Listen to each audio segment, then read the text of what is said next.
जी कैफेट, आज के लेक्चर का आगाज करते हैं। आज हम चैप्टर स्टार्ट करने जा रहे हैं 17।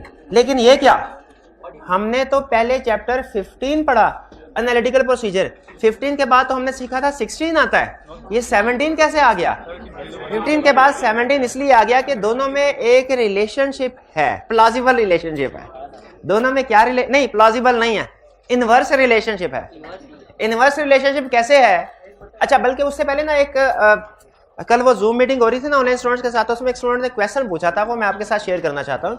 उसने कहा सर, कभी क्लास में आप कहते हैं एडिशनल प्रोसीजर्स या एडिशनल आर्ट प्रोसीजर, और अभी कभी कहते हैं अल्टरनेटिव प्रोसीजर्स, दोनों में क्या फर्क है? दोनों सब्सटेंटिव प्रोसीजर ही, दोनों यानी दोनों आर्टर के प्रोसीजर है, आर्ट प्रोसीजर का ले। कभी कहते हैं एडिशनल, कभी कहते हैं सब्सटेंटिव, दोनों में क्या फर्क है? दोनों में फर्क है। एडिशनल का मतलब है, एक है फर्ज कीजिए रिक्वायर्ड प्रोसीजर, रिक्वायर्ड प्रोसीजर। अगर रिक्वायर्ड प्रोसीजर कौन सा है? जो ऑडिटिंग स्टैंडर्ड ने कहा है कि ये लाजमी करना। फॉर एग्जांपल, ऑडिटिंग स्टैंडर्ड ने कहा है इन्वेंट्री है तो उसको लाजमी फिजिकली वेरीफाई करना है। ऑडिटिंग स्टैंडर्ड ने कहा एक्सटर्नल कंफर्मेशन लेटर सेंड करना है।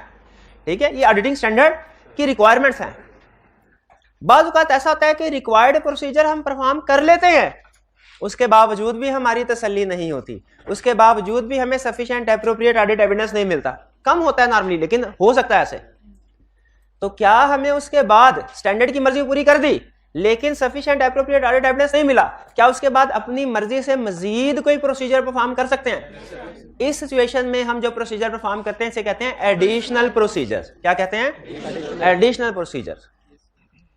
और अगर कभी ऐसा हो कि रिक्वायर्ड प्रोसीजर परफॉर्म करना था, रिक्वायर्ड प्रोसीजर ही परफॉर्म नहीं कर सके, यानी जो वो ही नहीं कर सके, अब क्या करें? अब उसकी जगह पे जो एविडेंस लेने के लिए प्रोसीजर परफॉर्म करेंगे उन्हें क्या कहेंगे? अल्टरनेटिव। यानी अल्टरनेटिव का लफ्ज ये शो करवा रहा है कि पहला प्रोसीजर ही परफॉर्म नहीं हुआ, रिक्वायर्ड, और एडिशनल का वर्ड शो करवा रहा है कि पहला प्रोसीजर, प्राइमरी प्रोसीजर परफॉर्म हो गया है लेकिन अभी तसल्ली, शायद इस वजह से कि रिस्क ज्यादा है तो हमारी अभी तसल्ली, तो मजीद जो प्रोसीजर परफॉर्म करेंगे उसे कहेंगे एडिशनल प्रोसीजर। भाई क्लियर हुई है बात? अच्छा मुझे बताइए, ऑडिटर के जो प्रोसीजर्स हैं, ये तो हमने उसकी एक्सटेंट के हवाले से बात की ना कि एडिशनल या अल्टरनेटिव, एक्सटेंट ऑफ प्रोसीजर के हवाले से बात की कि प्रोसीजर कितने होने चाहिए। जो हमारे नेचर ऑफ प्रोसीजर्स है या टाइप ऑफ प्रोसीजर, वो तो आपको पता है ना, 7 types, inquiry, observation, inspection, reperformance, recalculation. और फिर उसको हम 3 पर्पसेस के लिए इस्तेमाल करते हैं। किन किन पर्पसेस के लिए? रिस्क असेसमेंट के लिए, टेस्ट ऑफ कंट्रोल के लिए, सब्सटेंटिव प्रोसीजर के लिए। सब्सटेंटिव रिस्क असेसमेंट प्रोसीजर की एग्जांपल्स क्या हैं? Inquiry, observation, inspection, analytical procedure. Risk assessment procedure की ये एग्जांपल्स हैं। सब्सटेंटिव प्रोसीजर की क्या एग्जांपल्स हैं? Analytical procedure, test of detail. अच्छा, एनालिटिकल प्रोसीजर भी सब्सटेंटिव है, टेस्ट ऑफ डिटेल भी सब्सटेंटिव है। ठीक है, यानी इसका मतलब है दोनों में कॉमन चीज ये हुई, दोनों सब्सटेंटिव है, दोनों फाइनेंशियल स्टेटमेंट में मिस स्टेटमेंट डिटेक्ट करने के लिए यूज होते हैं। दोनों में फर्क क्या भला? दोनों में फर्क क्या है? Efficiency, time, efforts. Analytical procedure आपको ओवरऑल किसी फिगर के बारे में एविडेंस देते हैं, ये ठीक है कि नहीं, और टेस्ट ऑफ डिटेल्स आपको ओवरऑल फिगर के बारे में नहीं, बल्कि उस फिगर के अंदर जो डिफरेंट ट्रांजैक्शंस हैं उन ट्रांजैक्शंस की चेकिंग करने के बाद एविडेंस देते हैं कि वो फिगर, वो एरिया, वो अकाउंट ठीक है कि नहीं। ऐसे ही है ना? तो किस में ज्यादा काम करना पड़ता है हमें? टेस्ट ऑफ डिटेल में। ये बात क्लियर? एनालिटिकल प्रोसीजर के ऊपर क्या कोई गाइडेंस हमें स्टैंडर्ड्स ने दी है? वो गाइडेंस कहां पे मौजूद है? हमारे इस चैप्टर 15 में। अगला क्वेश्चन मेरा, क्या टेस्ट ऑफ डिटेल्स के बारे में कोई गाइडेंस दी है? यस, टेस्ट ऑफ डिटेल्स के बारे में भी गाइडेंस है। किस चैप्टर में? इस चैप्टर में, 17 में। तो बेसिकली 15 और 17 का रिलेशनशिप क्या है? 15 है एनालिटिकल प्रोसीजर से रिलेट करता है, 17 टेस्ट ऑफ डिटेल से रिलेट। अच्छा, इसका टाइटल, इसका नाम टेस्ट ऑफ डिटेल नहीं है, ठीक है, लेकिन ये रिलेट टेस्ट ऑफ डिटेल से करता है। क्यों? क्योंकि इसका नाम है सैंपलिंग। सैंपलिंग ज्यादातर होती ही टेस्ट ऑफ डिटेल्स में, या टेस्ट ऑफ कंट्रोल में भी कुछ सैंपलिंग होती है। ठीक है, एनालिटिकल प्रोसीजर में सैंपलिंग नहीं है। भाई कैसे पता चला जो सैंपलिंग का चैप्टर है ये टेस्ट ऑफ डिटेल से रिलेट करता है, एनालिटिकल प्रोसीजर से रिलेट नहीं करता? कैसे पता चला? क्योंकि सैंपलिंग होती ही टेस्ट ऑफ डिटेल्स में, या टेस्ट ऑफ कंट्रोल में। टेस्ट ऑफ कंट्रोल को फिलहाल थोड़ी देर के लिए साइड पे करते हैं। बहरहाल एनालिटिकल प्रोसीजर में सैंपलिंग नहीं होती। अब देखें ना, टेस्ट ऑफ डिटेल्स में आप कैसे काम करते हैं। टेस्ट ऑफ डिटेल में आप कोई भी एक एरिया, जैसे किसको वेरीफाई करना है हमने, सेल्स को, सेल्स का टी अकाउंट ओपन करते हैं, उसके टी अकाउंट में हजारों ट्रांजैक्शंस होती हैं। आप उन ट्रांजैक्शन में क्या सबको चेक करते हैं, सैंपल सेलेक्ट करते हैं। अच्छा, अगर एनालिटिकल प्रोसीजर परफॉर्म कर रहे होते हैं ना, तो सेल्स की टोटल फिगर को वेरीफाई कर रहे होते हैं।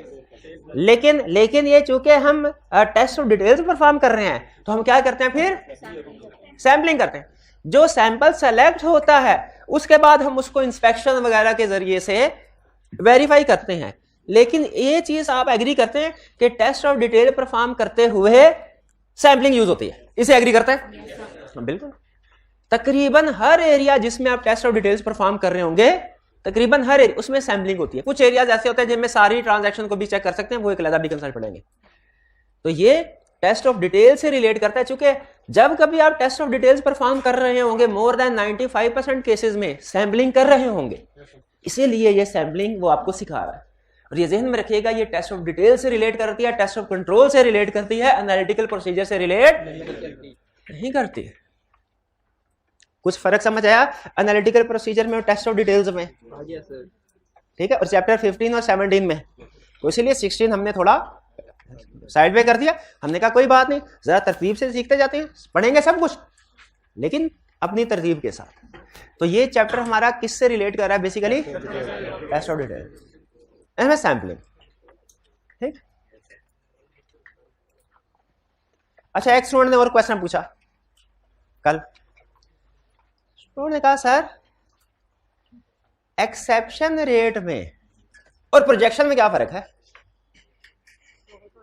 बहुत फर्क है, जमीन और आसमान का फर्क है। एक्सेप्शन रेट है, प्रोजेक्शन है। प्रोजेक्शन एक्सेप्शन रेट नहीं है, एक्सेप्शन रेट प्रोजेक्शन नहीं है। एक्सेप्शन रेट ई से, प्रोजेक्शन ई से। ठीक।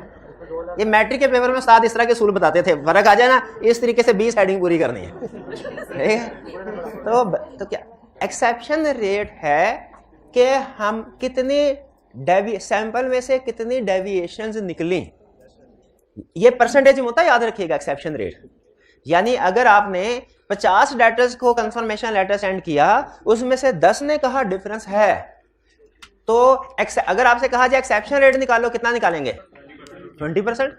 लेकिन अगर आपसे कहा जाए 50 रुपए के सैंपल में से 10 की मिस स्टेटमेंट्स हैं, बताइए टोटल 500 की अमाउंट है।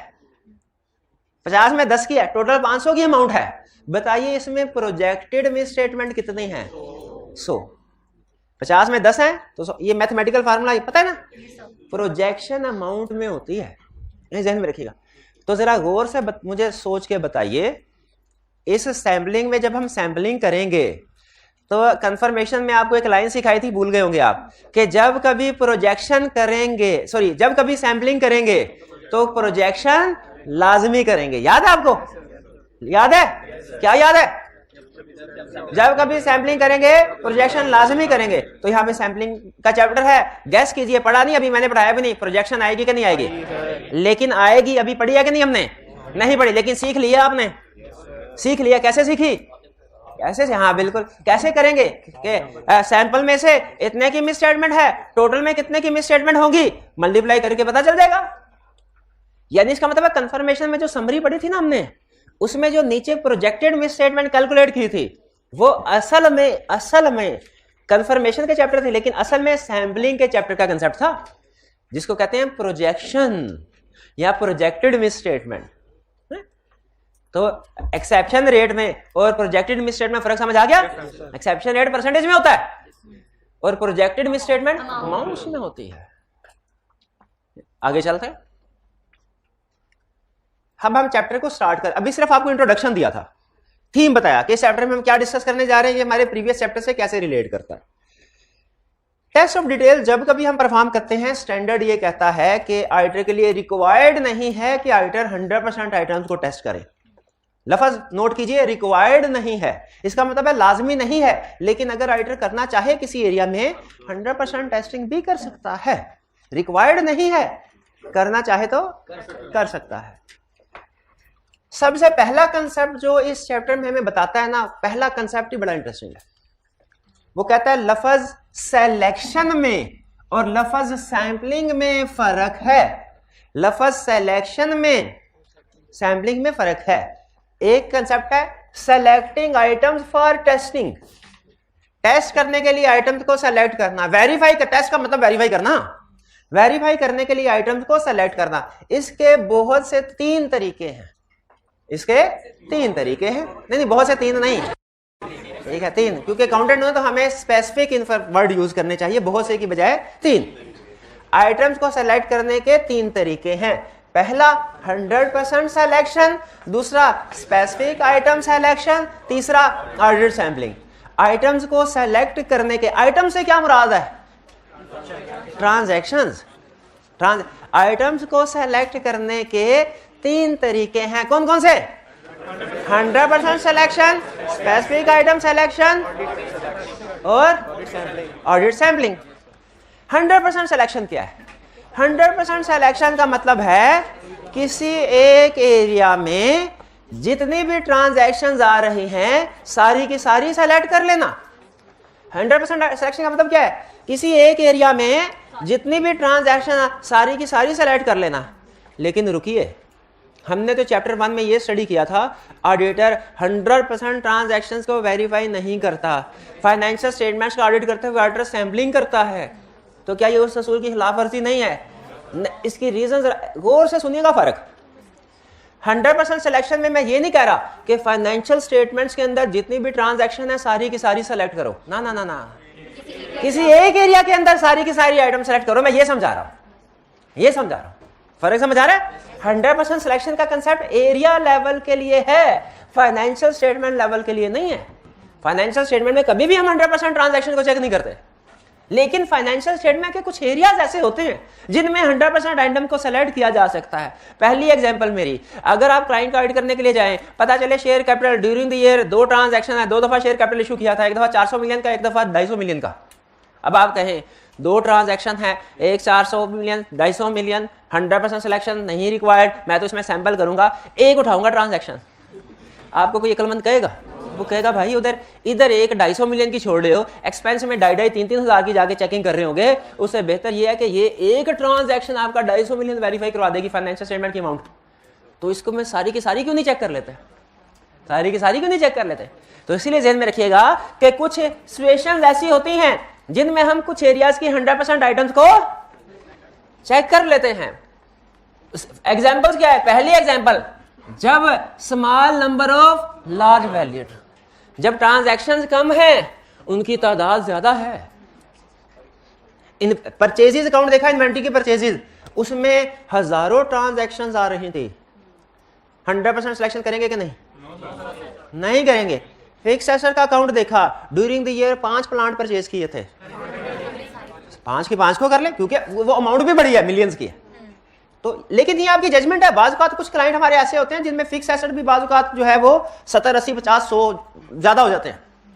तो लाजमी नहीं, फिर उस सूरत में लाजमी नहीं होगा कि आप सारी आइटम को सिलेक्ट करिए। आपकी जजमेंट होगी कि जब आपको लगे किसी एरिया में ट्रांजैक्शन कम है, अमाउंट ज्यादा है, सबको सिलेक्ट कर लें। पहली एग्जाम्पल क्लियर हो गई? अच्छा, ये कंडीशन तो मैंने कहीं और भी पढ़ी है। नेगेटिव कंफर्मेशन की कंडीशन थी, नेगेटिव कंफर्मेशन की, नेगेटिव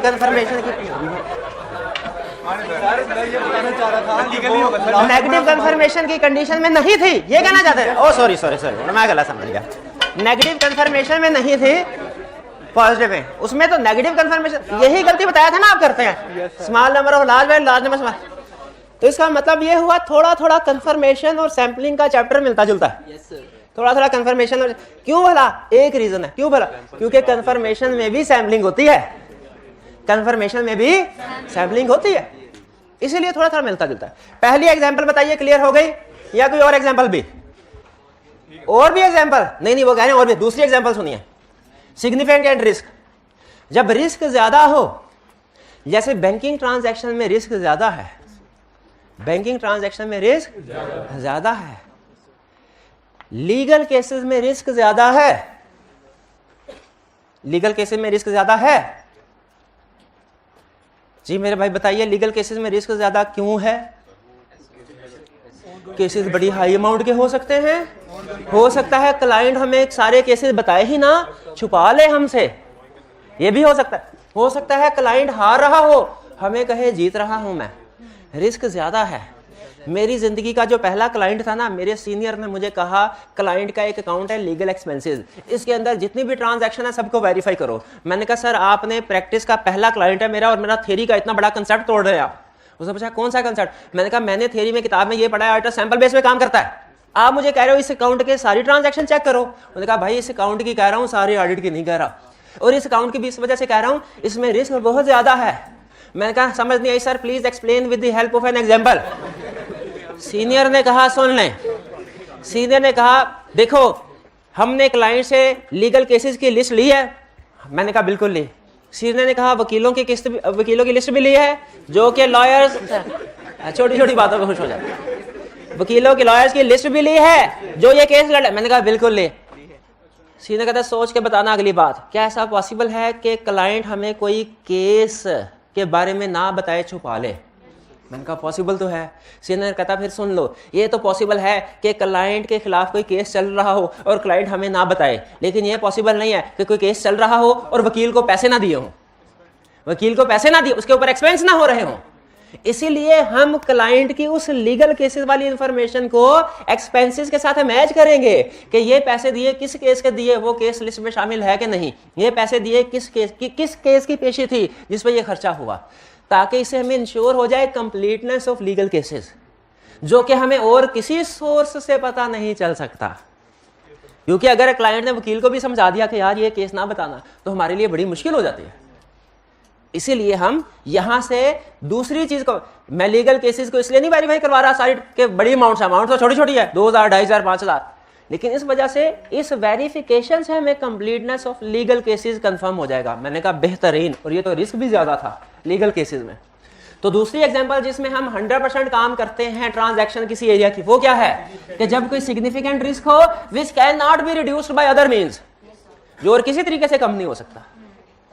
ठीक है, तो बिल्कुल अब आपको पता है बैंक्स और लॉयर्स को हम 100% क्योंकि रिस्क ज्यादा है, जो इनके पास इंफॉर्मेशन होती है किसी दूसरे सोर्स से इंफॉर्मेशन नहीं मिल सकती। कॉस्ट इफेक्टिव, कॉस्ट, आप में से कितने स्टूडेंट्स ने कंप्यूटर पे कभी काम किया हुआ है? कंप्यूटर पे कभी काम नहीं किया? नहीं, एएफसी कैसे कर लिया आपने? वो क्या वो तख्ती लिख के पास किया? नहीं, एएफसी कंप्यूटर पे बैठ के नहीं होता था। कभी जिंदगी में एक्सेल खोली, एक्सेल कभी कोई फार्मूला लगाया? इंटरेस्ट का फार्मूला लगाया कभी? भाई जो डेप्रिसिएशन का फार्मूला नहीं लगाया? मैं अभी बताता हूं, इधर लिखे, ये होती है कंप्यूटर की स्क्रीन, ये होती है एक्सेल, एक्सेल के डब्बे होते हैं, डब्बे पे डब्बा, डब्बे पे केक, मेरा नवीद, 2 लाखों में एक, अब पता नहीं कहाँ है। 10 साल पहले उधार लिया था, आज तक नहीं वापस आया, ना उधार है ना वो आया, सच्चा वाकया है। इसके बाद यहाँ पे कॉस्ट एसेट की। अब बताइए कंपनी के पास एक एसेट होता है फिक्स एसेट के बहुत से, जो कंपनी ने अपनी लिस्ट बनाई होती है कि मेरे पास ये भी फिक्स है, ये भी नाम के साथ, उस लिस्ट को क्या कहते हैं? Fixed assets register. Fixed assets register. एक होता है डेटर्स का टी अकाउंट, कंट्रोल अकाउंट, उसमें टोटल की फिगर होती है, इंडिविजुअल की नहीं।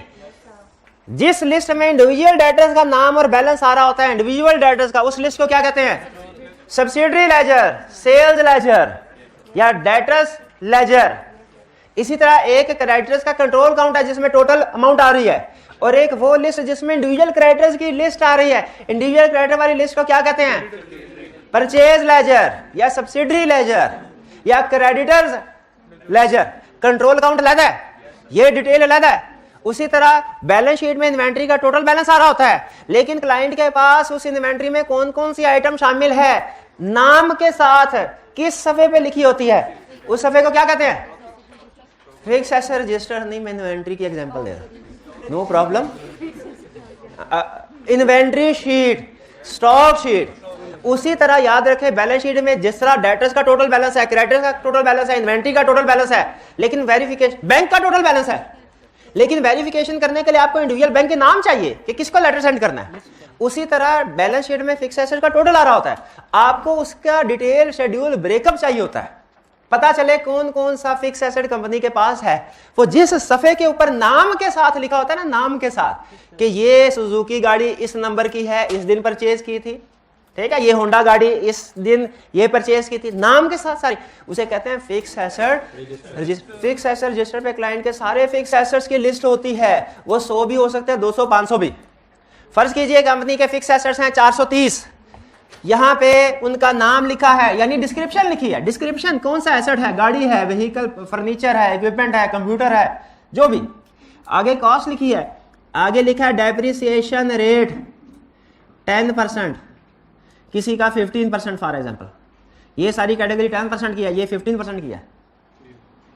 डेप्रिसिएशन कैलकुलेट करनी है, अमाउंट कितनी है, कैसे कैलकुलेट करेंगे? अगर तो मैनुअली कैलकुलेट करना हो ना, 100 साल पहले जब हम ऑडिट करते थे मैनुअली कैलकुलेट करते थे सैंपल बेस पे। अब आगे कंप्यूटर। याद रखें जब कभी हम कोई भी प्रोसीजर कंप्यूटर की हेल्प से परफॉर्म करें, किसी भी ऑडिट प्रोसीजर को परफॉर्म करते हुए कंप्यूटर यूज करें, तो फिर हम कहते हैं हम क्या कर रहे हैं, हम ऑडिट प्रोसीजर नहीं परफॉर्म कर रहे, हम परफॉर्म कर रहे हैं computer assisted audit techniques. Computer assisted audit techniques. आपने अगर मुझे ईमेल सेंड की कि सर क्लाइंट के साथ मीटिंग हुई थी, इसके मिनट्स ये हैं, तो आपने कंप्यूटर को इस्तेमाल किया, तो आप क्या कहेंगे, मैंने क्या किया, मैंने कंप्यूटर असिस्टेड ऑडिट। नाम से जाहिर है क्या, audit techniques means audit procedure. Computer assisted means जिसको परफॉर्म करने में कंप्यूटर से असिस्टेंस ली गई हो। ऐसे ऑडिट प्रोसीजर जिनको परफॉर्म करने में कंप्यूटर से असिस्टेंस ली गई, उन्हें क्या कहते हैं, कंप्यूटर असिस्टेड ऑडिट। तो कंप्यूटर का एक फायदा होता है क्या, वो ट्रांजैक्शन को क्विकली प्रोसेस कर देता है। तो अगर इसी तरह ट्रांजैक्शंस को मुझे खुद बताइए, अगर computer assisted audit technique CAAT cats से हमारे लिए कैलकुलेशन करना आसान हो जाए, इजी हो जाए, अब सोच के बताइए, इस कॉलम पे आपने फार्मूला लगाया क्या, is equal to A/B, calculation हो जाएगी। इसको फिर कॉपी करके नीचे ड्रैग करते थे, याद है, एक एसेट की डेप्रिसिएशन कैलकुलेशन करने में कितना टाइम लगेगा, 1 सेकेंड, 1 सेकेंड से भी कम, और ड्रैग करके 1000 एसेट्स पे ले जाएं तो उसमें भी 1 सेकेंड। तो मुझे बताइए अब इसमें सैंपल बेस पे काम करेंगे कि 100%? क्यों भला? क्योंकि इसमें 100% काम करना भी हमारे लिए इफेक्टिव एफिशिएंट है। हम बढ़िया सा कौन सा हमने करना है, कंप्यूटर ने करना है, तो कंप्यूटर से 100% काम करवाओ।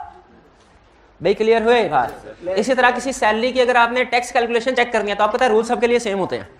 आप एक दफा फार्मूला बना लें, बस एक पहला फार्मूला बनाने में टाइम लगता है, उसके बाद कॉपी पेस्ट करें, सबकी कैलकुलेशन पता चल जाएगी ठीक हुई है कि नहीं। क्लियर?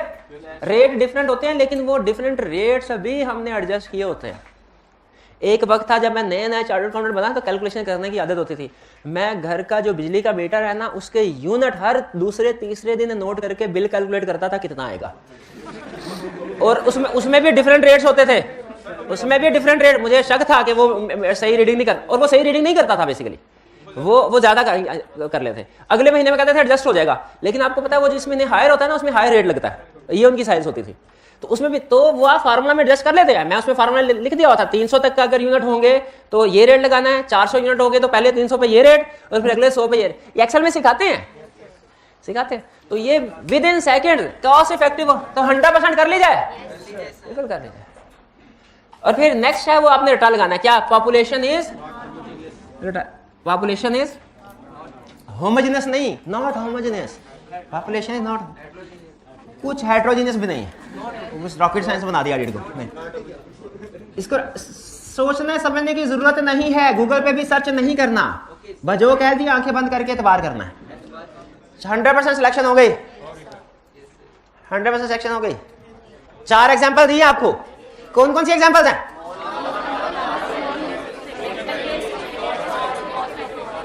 दूसरा specific item selection. Specific item selection का मतलब क्या है? स्पेसिफिक आइटम को सेलेक्ट करना, कुछ खास आइटम को सेलेक्ट करना। ऐसे आइटम्स ऐसे ट्रांजैक्शंस जिनमें कोई खास बात हो, उनकी खसूसियत की वजह से सेलेक्ट। भाई एक अकाउंट के अंदर जितनी भी ट्रांजैक्शंस हैं सारी एक जैसी तो नहीं होती, कुछ में खास बात होती है, कुछ में खास बात नहीं होती। जैसे कोई एक अकाउंट की एग्जांपल दे भाई, सेल्स के अलावा दे देना यार, हर दफा परचेज कोई और बता दो। रिपेयर एक्सपेंस, ठीक है।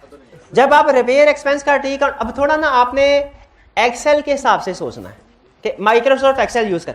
मुझे बताइए रिपेयर एक्सपेंस का टी अकाउंट आपके सामने जब आएगा उसमें सारी अमाउंट्स 2-2 हजार की होंगी कि कुछ ट्रांजैक्शन कम अमाउंट की होंगी, कुछ ज्यादा, कुछ कम कुछ ज्यादा। आपने कभी 80-20 एनालिसिस के बारे में सुना है? अच्छा, ये बड़ी अच्छी बताता क्या कहता है, नॉर्मली आप किसी भी अकाउंट को उठा के देख लें, उसमें टॉप 20% ट्रांजैक्शंस 80% वैल्यू को कवर कर रही होंगी और रिमेनिंग 80% ट्रांजैक्शन 20% वैल्यू को कवर कर रहे होंगे। समझ आई? नहीं समझ आई?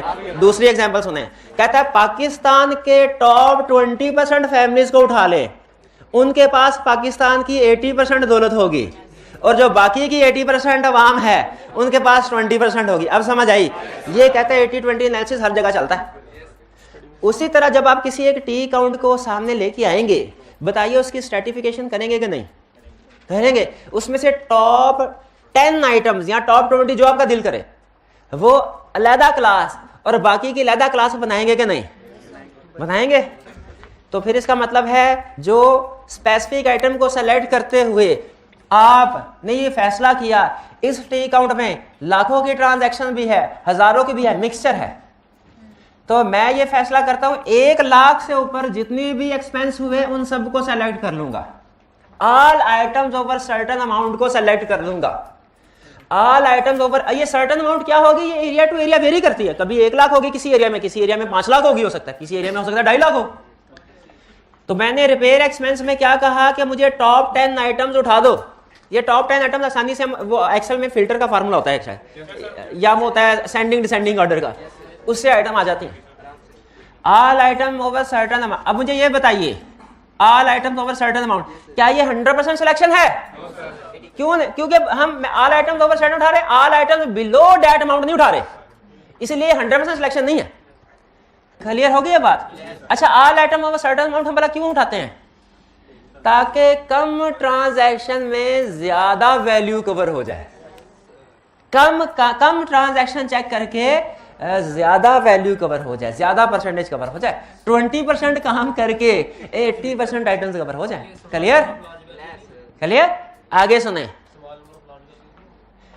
ये क्या ये small number of large values नहीं हो, कह सकते हैं हो गया, लेकिन एरिया लेवल पे इसको इसके साथ मिक्स नहीं करना।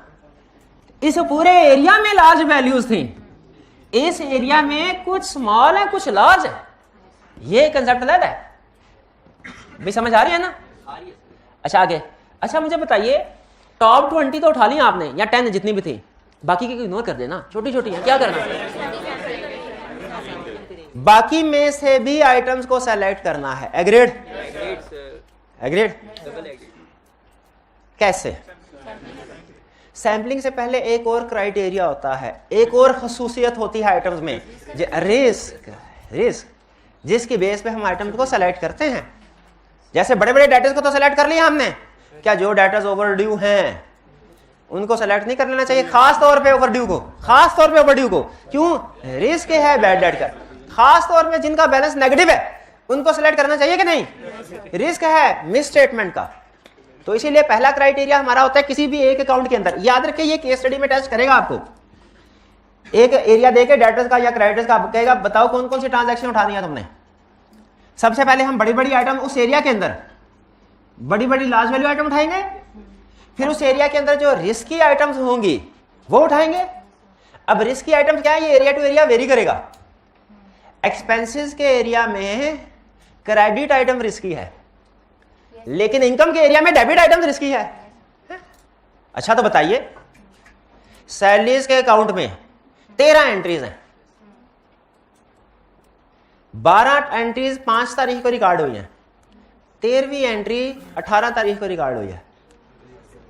बताइए किस में रिस्क है कि सैलरीज तो हर महीने 5 तारीख को पे हो रही है, ये 18 वाली कोई मिस क्लासिफिकेशन। तो हम आइटम को सिलेक्ट करते हुए सिर्फ लार्ज आइटम, बड़ी वैल्यूज नहीं, बल्कि जो रिस्की आइटम्स हैं उनको भी सिलेक्ट करते हैं। और बात औकात हम तीसरा पॉइंट भी इसमें आपको बता देता हूं, इसलिए भी आइटम को सिलेक्ट करते हैं कि हमने कुछ अंडरस्टैंडिंग ऑब्टेन करनी होती है। जैसे आप सीएफओ के पास गए, सीएफओ से पूछा सर मुझे हमारा स्टैंडर्ड है वो ये कहता है किसी क्लाइंट पे जाओ सबसे पहले अंडरस्टैंडिंग ऑफ एंटिटी ऑब्टेन करो। सीएफओ ने कहा क्यों अंडरस्टैंडिंग ऑफ एंटिटी ऑब्टेन करनी है? हमने कहा ताकि रिस्क असेसमेंट कर सके। उन्होंने कहा क्यों रिस्क असेसमेंट करनी है? हमने कहा ताकि बाद में देख सके सब्सटेंटिव प्रोसीजर कम करने हैं कि ज्यादा। उसने कहा अच्छा तो करो रिस्क असेसमेंट। हमने कहा उसके लिए अंडरस्टैंडिंग ऑफ एंटिटी चाहिए। उसने कहा तो करो अंडरस्टैंडिंग ऑफ एंटिटी। हमने कहा अंडरस्टैंडिंग ऑफ एंटिटी में जरूरी है हमें पता चले आपके कौन कौन सी मेजर ट्रांजैक्शन है, उनकी अंडरस्टैंडिंग ऑब्टेन करें। उसने कहा हमारी मेजर ट्रांजैक्शन है सेल है, परचेज है, पेरोल है, कैश है, बैंक है, इन्वेंट्री है, फिक्स एसेट है, ये 6-7 मेजर है। हमने कहा अच्छा तो हम सेल्स की अंडरस्टैंडिंग ऑब्टेन करना चाहते हैं। उसने कहा बताओ, ज़बानी कलामी सुनोगे कि सिस्टम के अंदर घुस के अपनी आंखों से देखना पसंद करोगे? उसने कहा सेल्स का अकाउंट उठाओ, फिर उसमें से कोई एक ट्रांजैक्शन पकड़ लो और हमारा जो सेल्स सिस्टम का स्टार्ट है ना, यानी ऑर्डर डिपार्टमेंट, वहां पे पहुंच जाओ और देखो कि स्टार्ट से लेके एंड तक ये ट्रांजैक्शन कितने डिपार्टमेंट से प्रोसेस हुई, हर डिपार्टमेंट में क्या क्या एक्टिविटी हुई, क्या क्या डॉक्यूमेंट जनरेट हुए और एंड पे फाइनेंशियल स्टेटमेंट पे कैसे ये रिकॉर्ड हुई। स्टार्ट से लेके कोई एक ट्रांजैक्शन उठा लो, चाहे एक कैश की है एक सेल्स की उठा लो, 1-2 ट्रांजैक्शन उठा लो, जो सिस्टम के स्टार्ट पे पहुंच जाओ और फिर स्टार्ट से लेके एंड तक खुद देखो। एक तो ये है ना कि मैं इधर बैठ के तुम्हें बता दूं कि सर हमारा सेल्स ऑर्डर डिपार्टमेंट ये करता है, डिस्पैच डिपार्टमेंट ये करता है, इनवॉइसिंग डिपार्टमेंट ये करता है, अकाउंट डिपार्टमेंट ये करता है। खुद दूसरा तरीका क्या है? खुद जाके देखो। और ये ज्यादा बेहतर तरीका है, ये ज्यादा बेहतर तरीका। इसको हम कहते हैं वॉक थ्रू टेस्ट। क्या कहते हैं? Walk through test. मुझे याद आ गया, अगर बात से बात निकले तो डिस्कस कर दूं, चाहे टॉपिक कंप्लीट ना भी हो कोई इशू तो नहीं है, चाहे लेट बैठना पड़ जाए कोई इशू तो नहीं है। चलिए फिर रहने देते हैं, फिर रहने। हमारी एक टीम थी, हमारे पास एक असाइनमेंट आई थी, समझ लीजिए किसी इंटरनेशनल बैंक ने कोई ग्रांट देनी थी, लेकिन उसने कहा कि जी मुझे बताइए मैं हॉस्पिटल्स को ग्रांट देना चाहता हूँ ना, तो मैं, लेकिन मुझे बताइए आपके पास पेशेंट कितने आते हैं, आपके पास रिसोर्सेज कितने हैं और कितने आप खुद पेशेंट से रिकवरी कर सकते हैं, कितना शॉर्टफॉल है जो हम फाइनेंस करें, आपको एड दें, जरा हमें कैलकुलेशन करके बताएं। फर्म को एंगेज किया गया, फर्म में उन्होंने टीम बनाई, टीम का काम था डिफरेंट हॉस्पिटल में जाके ना कुछ डाटा इकट्ठा करें कि पेशेंट कितने आते हैं, पेशेंट से फीस कितनी चार्ज करते हैं, बेड ऑक्यूपेंसी कितनी होती है, मतलब पेशेंट की तादाद और कैपेसिटी के लिहाज से। हम समझ लीजिए अगर 10 टीम थी ना, 10 लोग थे, 9 लोग क्या करते थे, जाते थे हॉस्पिटल में सीधा अकाउंट्स ऑफिस में।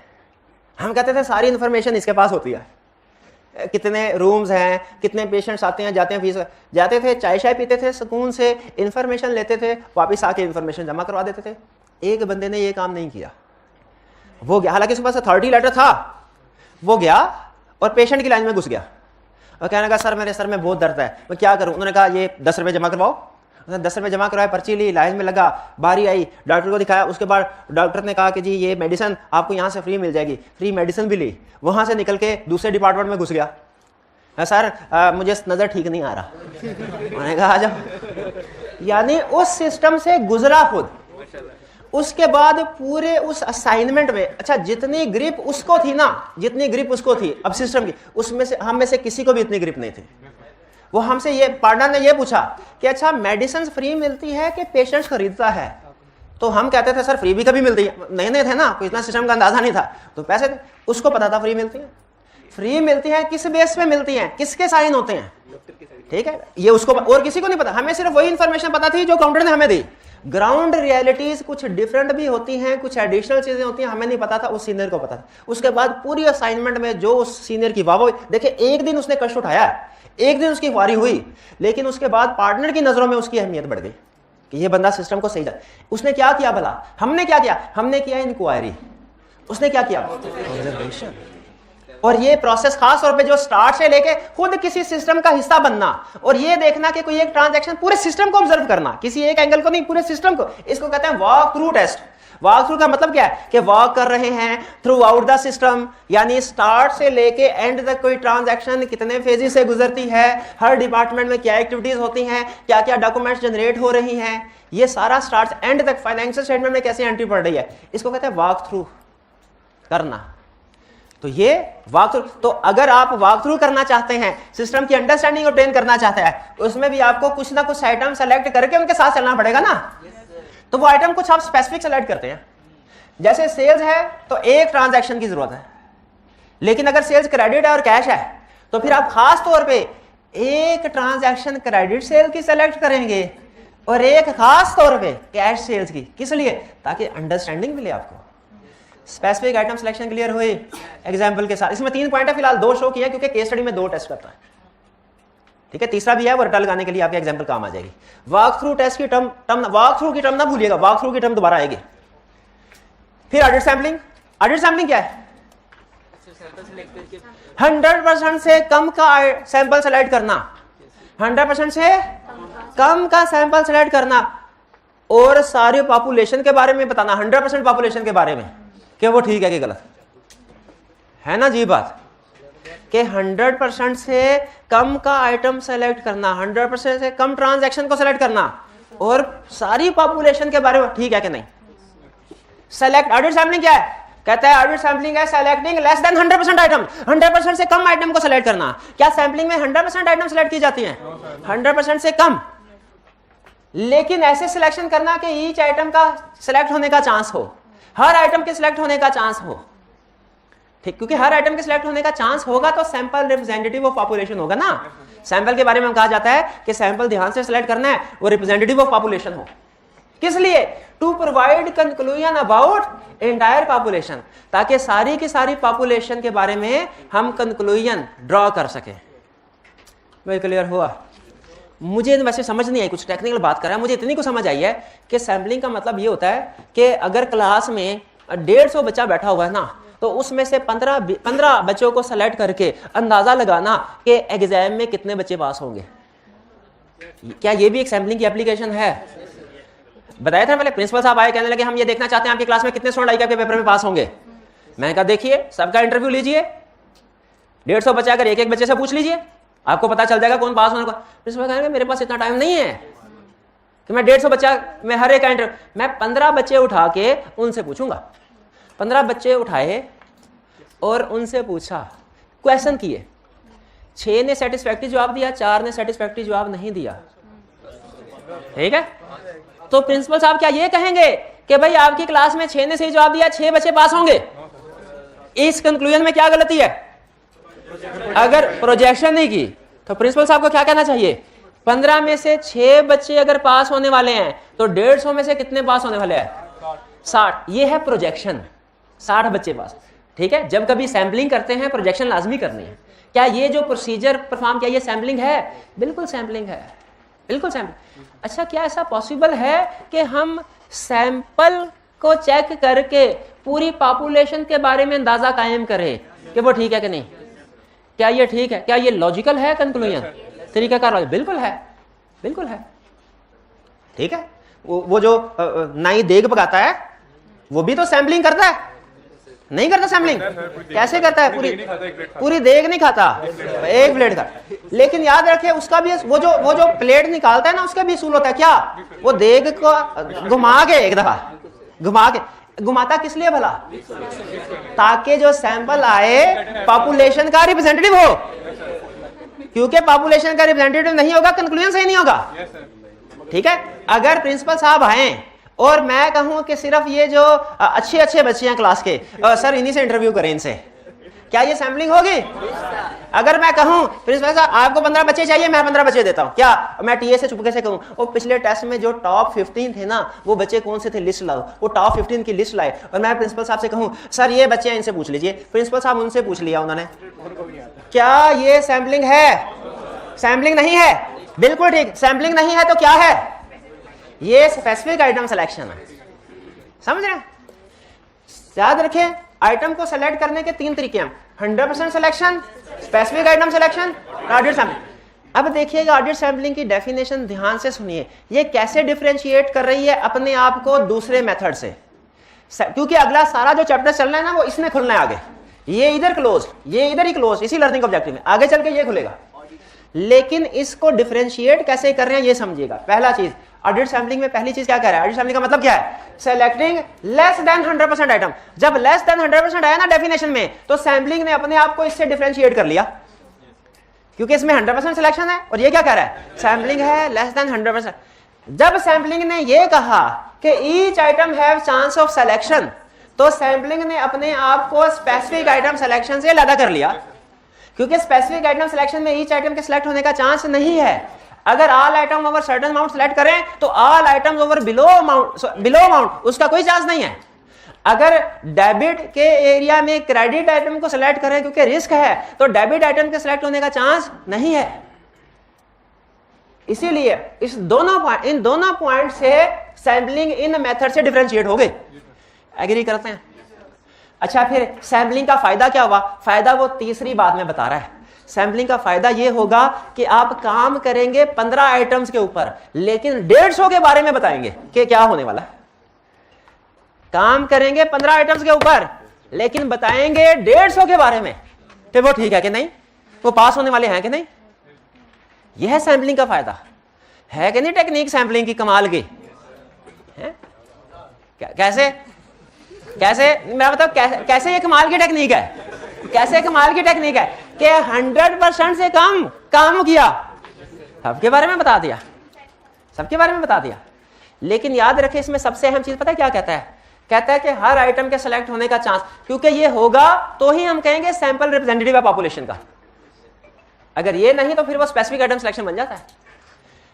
सैम्पलिंग कहाँ यूज होती है? जहां जहां टेस्टिंग वहां वहां सैम्पलिंग, जहां जहां टेस्टिंग वहां वहां सैम्पलिंग, जहां जहां टेस्टिंग वहां वहां सैम्पलिंग। अब मुझे बताइए, मैं ऑडिट प्रोसीजर आपको बताता हूं, मैं ऑडिट प्रोसीजर बताता हूं, आपने बताना है सैम्पलिंग कहां कहां यूज होती है। एक, risk assessment procedure, sampling use होगी? नहीं होगी। दूसरा, टेस्ट ऑफ कंट्रोल होगी। तीसरा, सब्सटेंटिव में 2 टाइप्स हैं, एनालिटिकल प्रोसीजर पहली टाइप, इसमें होगी सैम्पलिंग, और टेस्ट ऑफ डिटेल। इसका मतलब है सैम्पलिंग होगी टेस्ट ऑफ कंट्रोल्स में, होगी टेस्ट ऑफ डिटेल्स में। क्लियर हो गई ये चीज? अब एग्जामिनेटिव सुन लीजिए, एग्जामिनेटिव सुन लीजिए। एग्जाम में आपके सामने एरिया लेके आएगा, कहेगा सैम्पलिंग सीखी है, सॉरी सिलेक्शन सीखी है कि नहीं, सिलेक्शन सीखी है कि नहीं। प्रैक्टिकली आपका सीनियर आपको कहे ये एरिया है आपके सामने एडवर्टाइजमेंट का, इसमें से आइटम सेलेक्ट करो, सिलेक्शन कर लेंगे कि नहीं? स्टेप नंबर 1 में क्या करेंगे भला? अभी मैं आपको केस स्टडी अटेम्प्ट करने का तरीकाकार बता रहा हूं। स्टेप नंबर 1 में क्या करेंगे? उसकी सारी 100% ट्रांजैक्शन नहीं, ये स्पेसिफिक एरिया बता रहा हूं। सबसे एक एरिया के अंदर सबसे पहले क्या करेंगे? Step small number of large value, उसको ऑर्डर में स्लाइड करके जो बड़ी बड़ी आइटम्स होंगी उन सबको उठा देंगे। अच्छा, ये मैं ना कुछ चीजें, कुछ ऐसे अल्फाज है वो हमारे प्रोफेशन काम करते हुए ना जुबान पे चढ़े होते हैं, बोल देते हैं, तो बात कुछ स्टूडेंट एतराज करते हैं, कहते हैं सर ये उठा लेना क्या होता है? उठा लेना का मतलब है सेलेक्ट कर लेना, सेलेक्ट कर लेना, ठीक है। हाँ, स्टूडेंट ने एतराज किया, मुझे याद आ गया। हाँ, तो उनमें से जो बड़ी बड़ी कंसेप्ट के ऊपर फोकस करें, अल्फाज के ऊपर नहीं, कंसेप्ट के ऊपर बड़ी बड़ी सारी आइटम को उठा लेंगे। इसके बाद क्या करेंगे? रिस्की आइटम्स को सिलेक्ट करेंगे। आपको उनमें जो भी रिस्की आइटम्स लगे उनको सिलेक्ट करेंगे, और रिस्की आइटम्स को भी सिलेक्ट करने के बाद फिर तीसरे नंबर पे बाकी की जो आइटम्स रह जाएंगी जो हैं भी छोटी छोटी और उनमें रिस्क भी नहीं है, बाकी यही रह जाएगा ना, हैं भी छोटी छोटी, रिस्क भी नहीं है, उसका क्या करेंगे? उसको भी छोड़ना नहीं, उसको भी सैंपल से कुछ ना कुछ आइटम सेलेक्ट करेंगे। इसको छोड़ क्यों नहीं रहे? इंडिविजुअली इमटेरियल एग्रीगेट होके मटेरियल हो सकता है। और यही कंसेप्ट आई के अपने 4-5 केस स्टडी में टेस्ट किया हुआ है। वो कहता है ऑडिटर ने क्या किया, बड़ी बड़ी कुछ आइटम को सिलेक्ट कर लिया, फिर क्या किया, कुछ रिस्की आइटम को सिलेक्ट कर लिया, बाकी उसने कहा इमटेरियल इग्नोर कर दिया। सही किया क्या? कंफर्मेशन में भी मेरा ख्याल 2-3 केस स्टडी में उसने ऐसा किया था। क्लियर हो गया? अब आपके सामने अगर वो इस लर्निंग ऑब्जेक्टिव के एंड पे एक केस स्टडी दे के आपसे पूछे कि बताओ इसमें से किन किन आइटम को कैसे टेस्ट करोगे, बता देंगे? बता देंगे? अच्छा, ये जो आज की असाइनमेंट में लर्निंग ऑब्जेक्टिव 1 में केस स्टडी है ना, इसकी रिक्वायरमेंट जिसको समझ आ गई ना उसको क्वेश्चन समझ आ गया। आज की अभी नहीं, घर जाके करनी है आपने, लेकिन इसकी रिक्वायरमेंट जिसको समझ आ गई ना, और रिक्वायरमेंट लिखने में मेरा ख्याल है उसने ज्यादती की आई क्या आपने, उसको क्लियरली बताना चाहिए वो हमसे क्या रिक्वायर कर रहा है। लेकिन वो पता क्या करता है? सुने, आई कैप का तरीका वारदात सुने। वो क्लियरली नहीं बताता कि वो क्या चाह रहा है, एम्बिग्विटी रखता है। एम्बिग्विटी का मतलब एक लाइन पढ़ के ना हमें लगता है शायद ये लिखना है या शायद वो लिखना है, या ये लिखना है या शायद वो लिखना है। इस सिचुएशन में हमारा अगर एग्जाम में हमें क्लियर हो जाए ना ये लिखना है तो फिर ये लिखे, अगर क्लियर हो जाए वो लिखना है, और अगर क्लियर ना हो तो ये भी लिखें और वो भी लिखें। ये आज के क्वेश्चन की रिक्वायरमेंट, केस स्टडी वाला जो क्वेश्चन है ना, उसमें आपको ये मेरी बात याद आएगी कि सर ने क्लास में कहा था ये लिखना है कि वो लिखना है, और जब डिसाइड ना कर सको तो दोनों ही लिख दो, दोनों लिख दो। ये याद आएगी बात आज आपको घर जाके जब केस स्टडी कर रहे होंगे।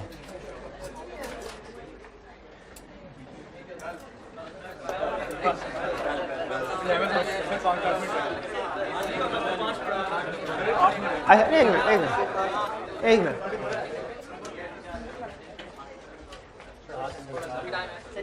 एक होता है ऑडिट रिस्क मॉडल और एक क्या होता है, एक इक्वेशन है ऑडिट में यूज होती है। इक्वेशन, ऑडिट भी रॉकेट साइंस है, इसमें देखे मैथमेटिकल इक्वेशन भी यूज होती हैं। तो ऑडिट में एक मैथमेटिकल इक्वेशन यूज होती है, उसे क्या कहते हैं? कहते हैं audit risk is equal to inherent risk into control risk into detection risk. Audit क्या इक्वेशन है? Audit is equal to inherent risk into control into, अच्छा ये साइन प्लस को शो करता है कि मल्टीप्लाई? शाबाश। अब देखें इसको आसान इंग्लिश में कन्वर्ट करूं, आसान इंग्लिश में कन्वर्ट कि ऑडिट रिस्क यानी ये रिस्क कहीं ऑडिट फेल ना हो जाए, यानी ये रिस्क के कहीं ऑडिटर मिस स्टेटमेंट को डिटेक्ट ही नहीं कर पाया। ये रिस्क 3 रीजन की वजह से होता है। पहला इनहेरेंट रिस्क कि कोई ट्रांजैक्शन खुद बहुत मुश्किल थी, दूसरा कंट्रोल रिस्क कि क्लाइंट के इंटरनल कंट्रोल ही वीक थे, उसको डिटेक्ट नहीं कर पाए, और तीसरा डिटेक्शन रिस्क ऑडिटर ही फारिग था, उसके प्रोसीजर मिस स्टेटमेंट को डिटेक्ट नहीं कर पाए। ऑडिट इसका मतलब क्या है? ऑडिटर मिस स्टेटमेंट को डिटेक्ट नहीं कर पाया, ऑडिट फेल हो गया, ऑडिट फेल हो गया, ऑडिटर फेल हो गया, ऑडिटर फेल हो गया। किस चीज में फेल? पेपर में नहीं, मिस स्टेटमेंट डिटेक्ट करने में फेल हो गया। ऑडिट रिस्क क्या है? ऑडिटर मिस स्टेटमेंट को डिटेक्ट करने में इसके 3 रीजन है। पहले रीजन क्या है? Inherent risk. इनहेरेंट का मतलब क्या है कि ट्रांजैक्शन में ही कुछ ऐसी बाय डिफॉल्ट कैरेक्टरिस्टिक्स थी कि वो मिस स्टेटमेंट डिटेक्ट करना मुश्किल था। जैसे ऐसी ट्रांजैक्शन जिनमें एस्टीमेट्स, जजमेंट्स, अनसर्टेनिटी इन्वॉल्व होती हैं, उनमें मिस स्टेटमेंट को साबित करना, आइडेंटिफाई करना मुश्किल हो जाता है, मुश्किल हो जाता। एग्जाम्पल बताई थी ना, क्या एग्जाम्पल बताई थी? उस्ताद ने शागिर्द से पूछा था क्या सजा देनी थी ना शागिर्द को इसको, तो वो इसका सवाल पूछा क्या, अगर तूने गलत जवाब दिया ना छोड़ूंगा नहीं तेरे को, छोड़ूंगा नहीं ना। बताओ तुम्हारे सर पे कितने बाल हैं? मिसाल दी थी ना, याद आई है? 1 मिनट हरे देखते हैं इसको याद है कि नहीं। अगर गलत जवाब दिया ना तो ठुकाई सच में बड़ी होगी। बताओ सर पे कितने बाल हैं? 1,05,010। हटे गिनती कर लें, क्योंकि इसको पता है इसको वेरीफाई करना मुश्किल है। तो management provision for bad debt में, वारंटी में, एस्टीमेट्स में, डेप्रिसिएशन में, जो फ्यूचर पे डिपेंड कर रहे होते हैं, उनमें अगर गड़बड़ करें उनको वेरीफाई करना। तो चूंकि ये एरिया ही ऐसे हैं, ये एरिया ही ऐसे हैं जिनमें वेरिफिकेशन मुश्किल होती है, इसको क्या कहते हैं? Inherent risk. और अगर क्लाइंट का इंटरनल कंट्रोल मिस स्टेटमेंट को डिटेक्ट ना कर सके, कंट्रोल रिस्क। और अगर ऑडिटर ना डिटेक्ट कर सके, डिटेक्शन रिस्क में किसका कसूर है? ऑडिटर का। शाबाश। कंट्रोल रिस्क किसका कसूर है? मैनेजमेंट का। इनहेरेंट रिस्क किसका कसूर है? ना ऑडिटर का ना मैनेजमेंट का, ये नेचर ऑफ अकाउंट, उस अकाउंट का कसूर है, वो ट्रांजैक्शन ही ऐसी है। भाई समझ आए? बताइए फिर ऑडिट का पेपर फेल होता है स्टूडेंट का, इसमें किसका कसूर है? 3 रीजन हो सकती हैं, 3 रीजन। पहले रीजन इनहेरेंट, सीए के paper he by nature, by default मुश्किल होते हैं। भाई ये रीजन होती है कि नहीं? ये भी रीजन होती है, लेकिन और भी रीजन होती है दूसरी। वो क्या? Control risk. टीचर पे बाद में आना, टीचर पे बाद में आना। कंट्रोल क्या कि स्टूडेंट का जो अपना इंटरनल कंट्रोल सिस्टम होता है वो वीक होता है। स्टूडेंट डेली पढ़ता नहीं है, टेस्ट नहीं देता, क्लास में अटेंटिव नहीं होता, मोबाइल देखता रहता है, होम असाइनमेंट नहीं करता, ठीक है, क्वेश्चन नहीं पूछता, ये सारी रीजन, ये क्या है, कंट्रोल सिस्टम वीक है ना, ये कंट्रोल रिस्क है, जिसमें किसका कसूर है, बच्चे का। और डिटेक्शन, हाँ, और डिटेक्शन रिस्क क्या है, ठीक है, के प्रोसीजर के फर्ज के टीचर, इस एग्जांपल को थोड़ा सा चेंज कर लेते हैं, इसको चेंज कर लेते हैं। हाँ, ये आपने टीचर के बार बार लेके ना, तो फिर जरा जज्बाती कर दिया। इनहेरेंट रिस्क, स्टूडेंट सीए के पेपर में फेल होते हैं, पहली बड़ी रीजन क्या है, सीए ही मुश्किल है। दूसरा, इसका चूंकि सिस्टम के साथ सिस्टम है, तो इसको कॉलेज के सिस्टम से रिलेट कर ले। दूसरी रीजन ये है कि कॉलेज का इंटरनल कंट्रोल सिस्टम ही ठीक नहीं था, टेस्ट नहीं होते थे, टीचर टाइम पे नहीं आता था, सवाल के जवाब नहीं देता था, सिलेबस टाइम पे कंप्लीट नहीं करवाया, शुरू के टॉपिक हल्की स्पीड में, एंड पे तेज तेज, ये सारा सिस्टम की वीकनेसेस हैं, ये कंट्रोल रिस्क। और अगर स्टूडेंट खुद भी प्रोसीजर परफॉर्म ना करे सफिशिएंट, तो डिटेक्शन रिस्क है। एग्री करते हैं, किसी भी स्टूडेंट क्या सीए के पेपर में फेल होने की 3 रीजन होती हैं। पहली रीजन क्या है, पेपर मुश्किल होते हैं सीए के। दूसरी रीजन क्या है, जिस कॉलेज में जाता है उसमें सिस्टम हो सकता है ठीक ना हो। तीसरी रीजन क्या है, स्टूडेंट क्या हो सकता है खुद भी प्रोसीजर सही परफॉर्म ना कर रहा हो। और याद रखिए, तीनों ही रीजन होती हैं किसी ना किसी हद तक, तीनों ही रीजन होती हैं, ठीक है। तो ये इसी तरह प्रैक्टिकली भी जब कोई भी ऑडिटर फाइनेंशियल स्टेटमेंट्स का ऑडिट करता है, गौर से सुनिएगा, अब क्लाइमैक्स पे आ रहा हूं। प्रैक्टिकली कोई भी ऑडिटर जब फाइनेंशियल स्टेटमेंट्स को वेरीफाई करता है और रिपोर्ट साइन करता है कि फाइनेंशियल स्टेटमेंट ठीक है, उसके बाद पता चलता है इसमें गड़बड़ है, ऑडिट फेल हो गया। ऑडिट का जो मकसद था यही था ना, मिस वही नहीं आइडेंटिफाई कर सका, ऑडिट फेल हो गया। कितनी रीजन हो सकती हैं? पहली रीजन क्या, इनहेरेंस का मतलब क्या, जिस एरिया में मिस स्टेटमेंट निकली वो area he by default difficult था। दूसरी रीजन क्या हो सकती है, मैनेजमेंट का जो इंटरनल कंट्रोल सिस्टम है वो ही वीक था, वरना मैनेजमेंट का सिस्टम ही इसको पकड़ लेता मिस स्टेटमेंट को। तीसरी रीजन क्या है, ऑडिट प्रोसीजर, ऑडिटर ने प्रोसीजर भी सही परफॉर्म नहीं, वरना ऑडिटर अपने प्रोसीजर से इसको डिटेक्ट कर लेता। जब ये तीनों रीजन इकट्ठी होती है ना, फिर ऑडिट फेल होता है, फिर ऑडिट फेल होता है।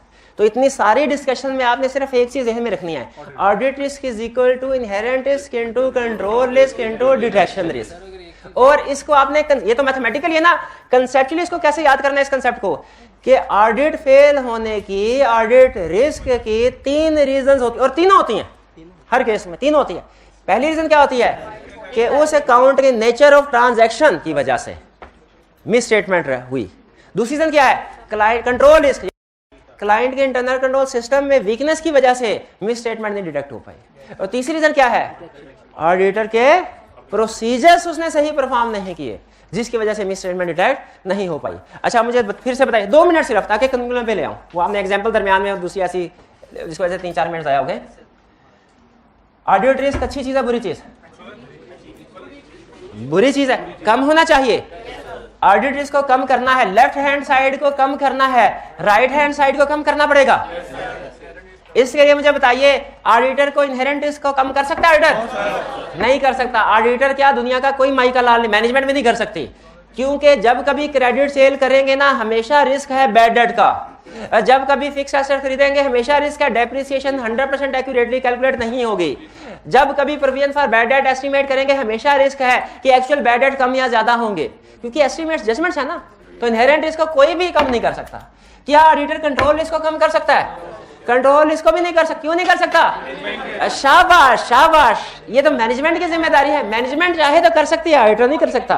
तीसरा क्वेश्चन मेरा आखिरी, डिटेक्शन रिस्क को कम कर सकता है? इसका मतलब है, अगर कंक्लूजन पे आ रहा हूं सारे ऑडिट रिस्क मॉडल के मगज के ऊपर, क्या कि अगर आप ऑडिट रिस्क कम करना चाहते हैं, डिटेक्शन रिस्क को कम कीजिए। अगर ऑडिट रिस्क कम करना चाहते हैं, ये सारे 20 मिनट की डिस्कशन पे सिर्फ ये चीज सिखानी थी आपको, लेकिन साथ inherent risk, control risk, detection risk का कंसेप्ट एग्जांपल के साथ वो भी सिखा दिया आपको। भाई समझ आ गई? ठीक है, इनहेरेंट रिस्क के साथ लिख लें सीए का पेपर, कंट्रोल रिस्क के साथ लिख लें कॉलेज का सिस्टम, और डिटेक्शन रिस्क के साथ लिख लें मेरे करतूत, अपना नाम लिखना है। ठीक है जी। अब इसका मतलब है, अगर हम ऑडिट रिस्क को कम करना चाहें तो डिटेक्शन रिस्क को कम करें। अब अगला सवाल आपके जहन में आ रहा होगा, मुझे पता है, क्या भला, क्या भला, कैसे करें सर? डिटेक्शन रिस्क को कैसे कम करें? ऑडिट रिस्क को कम करना है तो डिटेक्शन रिस्क को कम कर, डिटेक्शन रिस्क को कैसे करें ये सीखेंगे हम कल। और आज की होम असाइनमेंट में सिर्फ आपने क्वेश्चन नंबर 1 जो है ये लर्निंग ऑब्जेक्टिव 1 के क्वेश्चन यही करें, बस यही करें। 2 के साथ 2A भी है, केस स्टडी लाजमी करनी है, केस स्टडी। ठीक है, आज का लेक्चर यहाँ खत्म करते हैं हम। अल्लाह हाफिज।